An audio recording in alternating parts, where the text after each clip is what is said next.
मानव को विकास चाहिए और विकास के लिए एनर्जी प्रोडक्शन होना ज़रूरी है। आज दुनिया में कई तरह के फ्यूल्स का इस्तेमाल एनर्जी प्रोडक्शन के लिए किया जा रहा है, लेकिन दिक्कत यह है कि ये फ्यूल्स बहुत ही लिमिटेड अमाउंट में पृथ्वी में प्रेजेंट हैं, जिसकी वजह से आज नहीं तो कल ये फ्यूल्स धरती से ख़त्म हो जाएंगे। ऐसे में इंसान पृथ्वी के बाहर मौजूद रिसोर्सेज के बारे में भी सोचने लगे हैं। आज बात करेंगे मून माइनिंग के बारे में। क्या फ्यूचर में मून माइनिंग पॉसिबल है और ऐसा क्या है हमारे चांद में जिसकी वजह से हम अपनी एनर्जी प्रोडक्शन के लिए 250 से लेकर 300 सालों तक के लिए बेफिक्र हो सकते हैं। आज हमारे चांद में 500 क्वाड्रिलियन डॉलर से ज़्यादा के रिसोर्सेज प्रेजेंट हैं, जिनकी कीमत अर्थ की जीडीपी से भी बहुत ज़्यादा है। दुनिया की कई सारी प्राइवेट और पब्लिक कंपनियां जैसे कि स्पेसएक्स और ब्लू ओरिजिन पहले से ही मून में माइनिंग के प्लान्स बना चुकी हैं। लेकिन चांद में ऐसा क्या खास है जो हमारी पृथ्वी में नहीं है? ऐसा क्या है चांद में जो चांद को एनर्जी प्रोडक्शन के लिए सबसे अच्छा बनाता है? बेसिकली चांद में प्रेजेंट रिसोर्सेज की बात करें तो हीलियम 3 एक ऐसा रिसोर्स है जिसे इंसान के विकास के लिए एक टर्निंग पॉइंट माना जा रहा है। लेकिन सबसे पहले हीलियम 3 होता क्या है और ऐसा क्या खास है हीलियम 3 में जिसकी वजह से हम एनर्जी प्रोडक्शन कर सकते हैं? हीलियम वैसे तो गैसेस फॉर्म में पाया जाता है, इसे नोबल गैस भी कहा जाता है और धरती में हीलियम का इस्तेमाल किसी सब्सटेंस को ठंडा करने के लिए किया जाता है। वहीं हीलियम 3 हीलियम का एक आइसोटोप है जो सूरज से सोलर विंड्स के द्वारा चांद पर पहुंचता है। पृथ्वी का मैग्नेटिक फील्ड इसे पृथ्वी में आने से रोकता है और क्योंकि चांद में कोई एटमॉस्फेयर नहीं है जिसकी वजह से चांद पर सदियों से हीलियम 3 जमा हो रहा है। हीलियम 3 का इस्तेमाल फ्यूज़न प्लांट्स में एनर्जी प्रोडक्शन के लिए किया जा सकता है। जहां आज हम न्यूक्लियर पावर प्लांट्स में फिजन टेक्नोलॉजी का इस्तेमाल करके यूरेनियम से एनर्जी प्रोडक्शन करते हैं, वहीं हीलियम 3 में फ्यूज़न टेक्नोलॉजी का इस्तेमाल किया जाता है, जिसमें बेसिकली 2 हीलियम 3 मॉलिक्यूल्स का इस्तेमाल किया जाता है।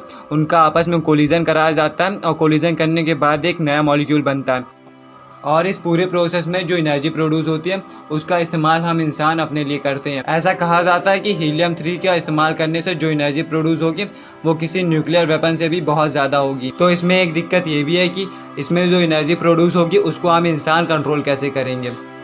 इसके अलावा आज तक हम इंसानों ने फ्यूज़न टेक्नोलॉजी को मास्टर नहीं किया है। हमें नहीं पता कि फ्यूज़न टेक्नोलॉजी कैसे काम करती है और हम इसको कंट्रोल कैसे कर सकते हैं। लेकिन हीलियम 3 को क्या स्पेशल बनाता है जो हीलियम में नहीं है? हीलियम 3 वैसे तो एक स्टेबल आइसोटोप है हीलियम का। जहां हीलियम 3 में 1 न्यूट्रॉन पाया जाता है वहीं हीलियम में 2 न्यूट्रॉन पाए जाते हैं। हीलियम 3 में हीलियम के कंपैरिजन में 1 न्यूट्रॉन कम होता है, वहीं हीलियम और हीलियम 3 में प्रोटॉन का नंबर 2 होता है। इसका सबसे बड़ा फ़ायदा ये है कि इसका इस्तेमाल फ्यूज़न में किया जा सकता है। फ्यूज़न टेक्नोलॉजी में फिजन के कंपैरिजन में बहुत ही ज़्यादा अमाउंट में एनर्जी प्रोड्यूस होती है। जब हीलियम 3 का कोलिजन ड्यूटेरियम या फिर हीलियम 3 से कराया जाता है तो फिर जो एनर्जी प्रोड्यूस होती है उसका इस्तेमाल हम इंसान अपने लिए कर सकते हैं। इस पूरे प्रोसेस की सबसे अच्छी बात यह है कि इसमें प्रोड्यूस होने वाला न्यूक्लियर वेस्ट 0 है। इसका मतलब यह है कि इसमें से ना ही कोई ग्लोबल वार्मिंग गैस प्रोड्यूस होती है और ना ही कोई न्यूक्लियर वेस्ट। लेकिन इंसान को हीलियम 3 के बारे में सबसे पहली बार पता कब चला? तो इसका जवाब है साल 1969 से लेकर 1972 तक नासा ने कई बार अपोलो मिशंस किए, जिसमें से कई बार चांद की ज़मीन से मिट्टी और पत्थर के नमूने वापस धरती पर लाए गए। नासा के आखिरी अपोलो मिशन अपोलो 17 में नासा ने इस बात को कंफर्मेशन दी कि चांद पर हीलियम 3 मौजूद है। जब हम इंसानों को साल 1972 से चांद पर मौजूद हीलियम 3 के बारे में पता है तो हम इंसानों ने आखिर चांद पर माइनिंग करने के बारे में क्यों नहीं सोचा? तो इसका सीधा सा जवाब है टेक्नोलॉजी। हम इंसानों ने आज तक फ्यूज़न टेक्नोलॉजी को मास्टर नहीं किया है। इसके अलावा हमें यह भी नहीं पता कि हीलियम 3 धरती पर आने के बाद कैसा रिएक्ट करेगा। भले ही हीलियम 3 को आज क्लीनेस्ट सोर्स ऑफ एनर्जी कहा जा रहा हो, लेकिन ऐसा नहीं है कि इसे लाना बहुत ही आसान है। हम इंसानों को सबसे पहले चांद पर हीलियम 3 की माइनिंग करनी पड़ेगी।